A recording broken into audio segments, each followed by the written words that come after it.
Hello guys, আসসালামু আলাইকুম। কি অবস্থা, কেমন আছেন সবাই? আশা করি সবাই ভালো আছেন।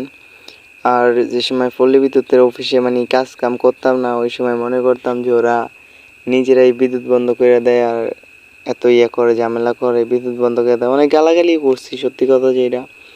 তো এখন যখন নিজেই পল্লী বিদ্যুৎ অফিসের ভিতরে কাজ করা শুরু করছি, এখন থেকে মনে হইতেছে আমি নিজে ভুল, কিন্তু আর সবাই ছিল সঠিক। আর আপনারা যারা এতদিন ভুল করে এত ভাবছিলেন যে এত কিছু হইতেছে, এত বিদ্যুৎ এতবার বন্ধ করে চালু করে, আসলে ওরা ইচ্ছা করে চালু বন্ধ করে না ভাই। এটা অনেক বড় একটা এরিয়া থাকে, তো এরিয়া, আপনার এরিয়াতে গাছপালা না পড়ুক, অন্য এরিয়াতে একটা গাছপালা পড়ে, ওই জন্য ওইটা টিরিপ হয়ে যায়, বন্ধ হয়ে যায়, শাট ডাউন হয়ে যায়। তো ওই কারণে বিদ্যুৎ বন্ধ থাকে। তো আমি আজকে মানে ওই লাইন ছিঁড়ে গেছিলো, যে তার ছিঁড়ে গেছে, ওই জন্য আর কি ওই তার তোর লাগাইছিলাম। তো 2 নাম্বার চালু করবো, আমারটা হলো 2 নাম্বার ফিটার আর কি, যেটাতে কাজ করছিলাম। তো 2 নাম্বার চালু করবো, এটা হলাম আমি আর কি। তো 2 নাম্বার চালু করবো।